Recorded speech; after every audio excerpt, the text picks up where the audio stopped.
It was during this period that flowering plants emerged.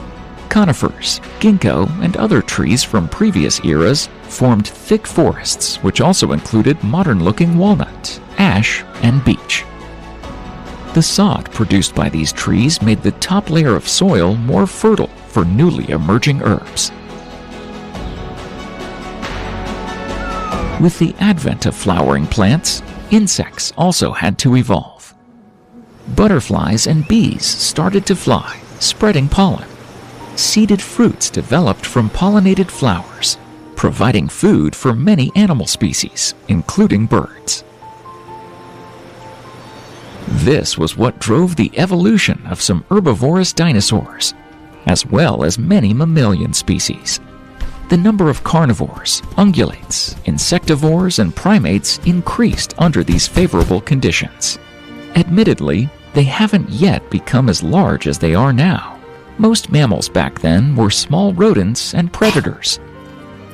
For example, a fossilized head of a 20-centimeter-long Cronopio dentiacutus was found in Argentina. This small mammal is called the saber-toothed squirrel because of its elongated muzzle with long fangs. Presumably, this species ate some insects.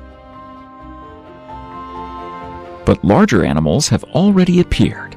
In Madagascar, the remains of a huge Ventana certici marmot were found. This herbivorous mammal had a rather unusual appearance. It had massive crests on either side of its skull for self-protection and an excellent sense of smell. The animal weighed 9 kilograms and was 3 times bigger than modern marmots. However, Rapenimammus was the real giant among the mammals of the Cretaceous period. It had a 1-meter body and weighed 12 to 14 kilograms. Outwardly, Rapenimammus resembled the modern Tasmanian devil or a squat dog. This predator even hunted small or newly hatched dinosaurs. And yet, dinosaurs were the pinnacle of prehistoric evolution. They were at the top of the Mesozoic food chain. A great number of dinosaur species of various sizes populated all continents. The smallest were Occidentavis congre. The head of this miniature reptile was no longer than 14 millimeters, beak included. Unfortunately, paleontologists haven't yet found the bones of the torso. But given its head size, this dinosaur wasn't bigger than a modern hummingbird. According to some estimates, the largest animal that has ever lived on Earth is Alamosaurus. These dinosaurs were 29 meters tall, weighed 38 tons, and had a 12-meter-long tail. 5 hours till the impact.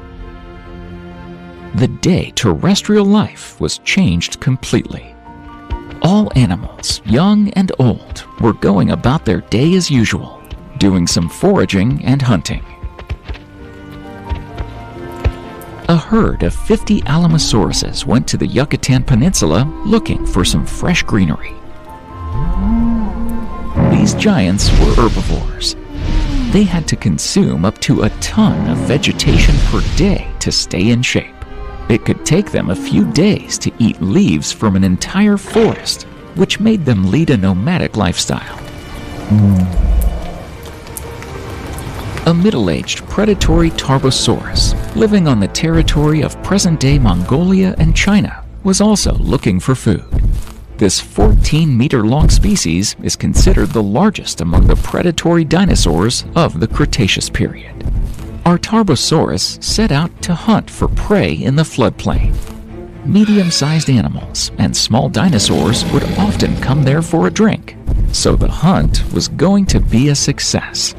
Like any Tarbosaurus, this reptile walked on 2 hind legs. Its 2-fingered forelimbs were disproportionately small relative to the rest of the body, and yet they were very helpful in holding the prey or catching fish with long claws. Tarbosaurus's main weapon, though, was about 6 dozen of long, sharp teeth, reaching up to 85 millimeters. 3 hours till the impact. Meanwhile, one adult Pachycephalosaurus was also going about his day in North America. This 4.5-meter-long dinosaur weighed about 450 kilograms and looked quite formidable. Its skull was protected by a 25-centimeter-thick bone dome that surely softened the blows when the great reptile fought its enemies. The back of the dome had bony projections and short spikes protruding upwards from its muzzle. Pachycephalosaurus was primarily herbivorous. It crushed leaves, seeds, and fruits with its relatively small, sharp teeth. However, it appears this dinosaur also included meat in its diet. It ate small amphibians, shellless animals, mammals, perhaps even newly hatched dinosaurs. On this day, our Pachycephalosaurus got closer to the ocean, where it found many trees with nutritious seeds. It could also eat plenty of huge ammonite mollusks, lizards, and other critters in small lagoons. Meanwhile, a female Ankylosaurus went into the forest to grab some lunch in western North America. She was guiding 4 newly hatched cubs. This reptile looked like a nightmarish chimera. It reached the size of a rhinoceros or even an adult African elephant. The body of this tetrapedal monster was covered in powerful bone armor, and it had a massive club-like knob on its tail. But despite its intimidating appearance, Ankylosaurus was a harmless herbivore.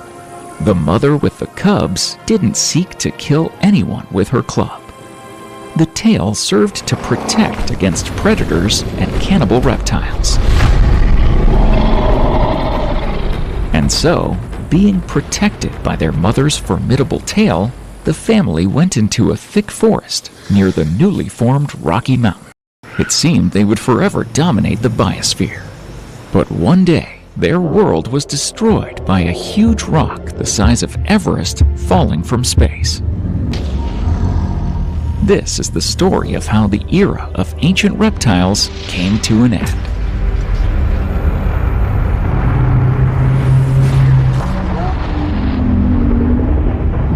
The last day of dinosaurs.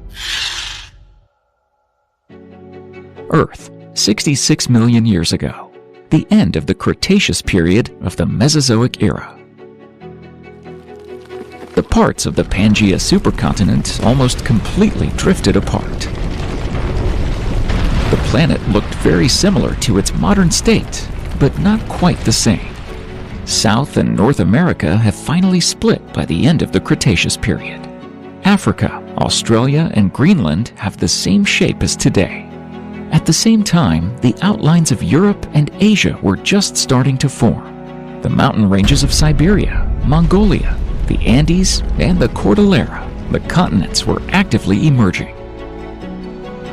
The Cretaceous period lasted 79 million years and became the longest period of the Mesozoic era. The planet's climate changed several times during this time. It was relatively cool by the end of this period. Ice caps have formed at the poles. Winters have become harsher. In some places, the temperature dropped below -10 degrees Celsius, and as low as -45 degrees Celsius in Alaska. But still, the world wars till the impact. Meanwhile, young reptiles had a real massacre in North America, hundreds of kilometers away from the site of impending disaster. Some absent-minded Carnotaurus wandered into the territory of the Tyrannosaurus rex and didn't notice the owner in time. At the speed of up to 50 kilometers per hour, Carnotaurus could easily run away from its opponent, who can only run at 40 kilometers per hour. But the T-Rex came into view too unexpectedly. The intruder's smell gave it away a while ago. T-Rex had an excellent sense of smell compared to other dinosaurs. And in terms of eyesight precision, even a hawk might be jealous of this predator. In addition, the reptile's vision was binocular. Its eyes could look in different directions. and then the input from each eye was combined to create a single visual image. This enabled the dinosaur to accurately determine the distance to its prey. And so, the T-Rex furiously attacked the enemy to protect its territory and get a delicious meal at the same time. You see, this dinosaur never missed a chance to enjoy the flesh of its own kind. It was up to Carnotaurus now to fight back. If we saw this fight and had to take a bet, everyone would put their money on the T-Rex. The Carnotaurus had no chance. The weight difference was huge. Tyrannosaurus weighed up to 6.8 tons and outweighed Carnotaurus by almost 5 tons. Its muscle mass, and therefore strength, was multiple times greater. Even with its horn-like projections above the eyes, the Carnotaurus had no chance to fight off the T-Rex's super powerful jaws. Tyrannosaurus quickly tore the opponent to pieces and began its feast right away. It was a great stroke of luck for the reptile. According to some estimates, T-Rex needed up to 100 kilograms of meat per day. This is equivalent to daily intake of 3 or 4 lions. As it was preoccupied with lunch, the reptile didn't care to look up. And so it missed the bright light in the sky that was growing bigger by the second. 10 minutes till the impact. A huge asteroid was approaching the planet. In a few minutes, it will kill 75% of all living creatures, causing the Cretaceous-Paleogene extinction event.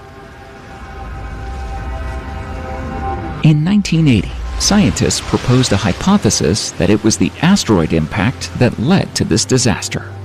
They found far more iridium in 66 million-year-old clays around the world than in layers above and below. This is a very rare substance on Earth, but there's a lot of it in some types of asteroids, which is why iridium is sometimes dubbed a space metal. Scientists suggested that the metal was probably brought by an asteroid in a collision event. 10 years later, another team of researchers determined the exact site of the impact. A crater with a diameter of 180 kilometers was discovered in the Yucatan Peninsula and was named Chicxulub. Its age coincides with the dinosaur extinction. Chicxulub has a large amount of iridium, and as you move away from the crater's center, less and less metal is found. In addition, 25,000 animal fossil fragments were recently found in New Jersey quarries. These creatures died on the same day at the end of the Cretaceous period. This was another evidence of the mass extinction that followed the asteroid impact. 2 minutes till the impact. While our Tyrannosaurus was enjoying its lunch, a 10-kilometer rock weighing several trillion tons flew into the atmosphere. The gravity's pull was becoming exceedingly stronger, accelerating the object to a fantastic 20 km per second speed. Like a piston, the asteroid squashed one 20-kilometer air column after another. Along with friction, this process heated the giant rock to tens of thousands of degrees Celsius, making it much brighter than the sun. At the same time, the Tyrannosaurus was having a little break from its lunch. It lifted its head up and was blinded by the light of the blazing sky. The dinosaur quickly lowered its head, closing its eyes, but the light was burning them even through closed eyelids. The heat incinerated the reptile's skin, set fire to the trees and grass around it. A second later, the asteroid disappeared over the horizon, leaving the glowing sky behind. Tyrannosaurus Rex got a little break, but only for a moment. Nothing was happening for a few seconds, but then the sky got blindingly bright. the asteroid crashed into the Gulf of Mexico near the northern coast of the Yucatan Peninsula. The energy released by the impact was approximately equivalent to 10 billion Hiroshima atomic bombs. In a second, the asteroid penetrated about 20 kilometers into the Earth's crust. The whole globe was shuddering like 1,000 bells from the impact.